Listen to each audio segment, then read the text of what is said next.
अभिवादन स्वीकार करें, मैं उदय पठानिया। आज एक सीनियर रिटायर्ड आईएएस तरुण श्रीधर जी, उनका एक जो राइटअप था वो दैनिक जागरण अखबार में छपा और उसी राइटअप को सोशल मीडिया पर श्रीधर जी ने शेयर भी किया।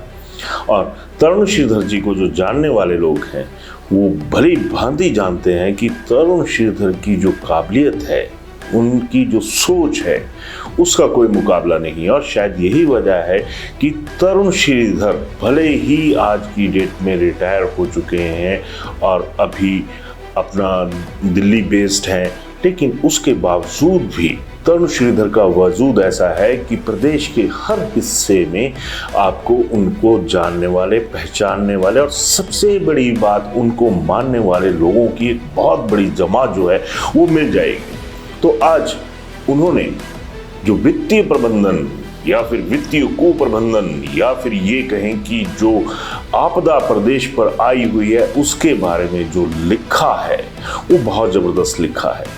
और ये वही तरुण श्रीधर हैं जिनकी काबिलियत का लोहा प्रदेश के तमाम नेता मानते रहे हैं, चाहे वो बीजेपी के हों या कांग्रेस के हों, क्योंकि तरुण श्रीधर में वो एक तरह की तरुणाई रही है उनकी सोच में कि जब भी तरुण श्रीधर सर कुछ बोलते हैं तो उसका वजन होता है, और जब वजन होता है तो वो ये भी बता देता है कि तरुण श्रीधर का वजूद है तो है कैसा।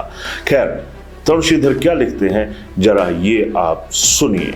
हालांकि तरुण श्रीधर का ये लेख बहुत लंबा है, लेकिन उन्होंने इसका आगाज इस हिसाब से किया है कि अगर इस उनकी बात पर गौर नहीं किया गया तो जो अंजाम है उसे सही नहीं आंका जा सकता। वो अपने लेख के शुरुआती दौर में कहते हैं कि वित्तीय संकट कोई नई बात नहीं है। नौकरी के पहले दिन यानी 1984 से आखिरी दिन तक यही सुना है और आज सेवानिवृत्ति के 5 साल बाद भी यही सुन रहा हूँ। 1980 और 90 के दशक में तो वित्त विभाग ने सभी विभागों पर दम घुटने वाली नकेल कसी हुई थी। किसी भी मद पर यदि 250 रुपए से अधिक खर्च होगा तो वित्त विभाग की अनुमति अनिवार्य है। आज के प्रधान सचिव का पदनाम तब वित्तायुक्त था। इतना भारी नाम आयुक्त वित्त के साथ और वित्तीय शक्ति मात्र 250 रुपए। श्रीधर लिखते हैं कि उस दौर में मंत्रियों तक को 250 रुपए की जो अनुमति थी खर्च करने की बिना किसी अनुमति के, वो नहीं थी। बात में दम देखिएगा कि बात में दम है कितना और आज की डेट में हालात हैं तो क्या है। श्रीधर इसमें आगे लिखते हैं कि हिमाचल में वित्त विभाग हमेशा मुख्यमंत्री के ही पास रहा है। ऐसी परिस्थिति में स्वाभाविक है कि मंत्री शून्य और मुख्यमंत्री सब शक्तिमान थे। विभागीय सचिव अर्थात वित्त आयुक्त वित्त सचिव के आगे गिड़गिड़ाते और मंत्री मुख्यमंत्री के आगे। वित्तीय स्थिति बेशक विषम थी, पर वित्तीय प्रबंधन की प्रमुख रणनीति थी नियंत्रण, और ये कूटनीति भी बनी सभी राजनीतिकों को काबू करने के लिए थी। तरुण श्रीधर ने बहुत खूबसूरत इशारा किया, तरुणाई भरा इशारा किया कि अगर आर्थिक सूखे से निपटना है तो विचारों में, रणनीति में तरुणाई होना बहुत जरूरी है। इसी आर्थिक संकट पर तरुण श्रीधर ने एक साल 2000 का वाक्य भी इसी जो संस्मरण है इसमें उसको साझा किया है। जरा सुनिए वो कहते क्या है और उनके भाव क्या थे उस वक्त, वो भी जरा समझने की कोशिश कीजिएगा। श्रीधर लिखते हैं कि 2000 के आसपास की बात है। राष्ट्रीय प्रशासन अकादमी मंसूरी में तत्कालीन नियंत्रण महालेखा परीक्षक वीके शुंगलू के साथ उनका आमना सामना हुआ। उनका मत था कि किसी भी राज्य की वित्तीय स्थिति इतनी प्रतिकूल नहीं है और ना ही प्रबंधन इतना उदासीन है जितना हिमाचल का है। और शुंगलू ने मुझे ही संबोधित करते हुए ये कहा कि जनाब आपका राज्य। श्रीधर लिखते हैं कि क्षुब्ध होकर मैंने प्रहार में वित्तीय कुप्रबंधन के कुछ अन्य राज्यों के उदाहरण दिए तो उन्होंने समझाया कि वो राज्य कुप्रबंधन के बावजूद दिवालियेपन की कगार पर जल्दी नहीं आएंगे क्योंकि उनके पास राजस्व के ठोस साधन हैं, जबकि हिमाचल के पास ना ऐसे साधन हैं और ना ही प्रदेश ने ऐसे बनाए हैं। श्रीधर इसमें आगे लिखते हैं कि इस विश्लेषण में घोर असहमति भी हो सकती है, इसे गंभीरता से लेना होगा क्योंकि ये शब्द है देश के नियंत्रक एवं महालेख परीक्षक के। दिवालियापन तो नहीं हुआ 24 सालों में, फिर भी क्या ये बात सटीक नहीं बैठती? तरुण श्रीधर के संस्मरण में बहुत सारी चीजें ऐसी हैं जो कड़वी हैं लेकिन निगलनी पड़ेगी। आखिर सवाल सही है कि हिमाचल के पास राजस्व जुटाने के लिए है क्या, और यही सवाल जो है ये आज की डेट में जहर की तरह कड़वा हो चुका है। और इस जहर का असर जो है अब कर्मचारियों तक, पेंशनरों तक, विकास कार्यों तक दिखने में शुरू हो चुका है। श्रीधर बिल्कुल साफ शब्दों में लिखते हैं कि हिमाचल प्रदेश का वार्षिक बजट हमेशा घाटे का ही रहा है। आज जिस प्रकार से इस विषय पर चर्चा हो रही है, ऐसा प्रतीत होता है कि वित्तीय आपातकाल की स्थिति उत्पन्न हो गई है। ये संकट आपदा में केवल एक बार बदला, बहुत थोड़े समय के लिए, जब सरकारी कोषागार ने सरकारी बिल भुगतान बंद कर दिया था कुछ दिन के लिए। सन 1990 कानून में जब कोषागार ने प्रदेश सरकार के सभी बिल अस्वीकार कर दिए थे क्योंकि खजाना खाली था, तरुण श्रीधर अपनी जो न्याय का कांटा है उसे बराबर घुमाते हुए, तोलते हुए ये लिखते हैं कि ऐसे संकटों के लिए हर सरकार जिम्मेवार रही है, चाहे वो किसी भी पार्टी की रही हो। इसी लेख में बिना नाम लिए तरुण श्रीधर एक और बहुत बड़ा शॉट जो है वो जड़ गए हैं। और जब पढ़ा लिखा आदमी शॉट जड़ता है तो उसकी जो तपिश है या फिर उसकी जो एक तरह से कहें कि उसकी जो छाप है वो जरूरी नहीं कि चेहरे पर ही नजर आए, वो दिलों में भी नजर आती है। तरुण श्रीधर लिखते हैं कि 1990 के दशक में अल्प समय के लिए वित्तीय आपदा आई। उस समय मुख्यमंत्री कठोर थे, समझौता नहीं करते थे। आर्थिक प्रबंधन पूर्णतः अधिकारियों के दिशा निर्देश पर ही निर्भर था।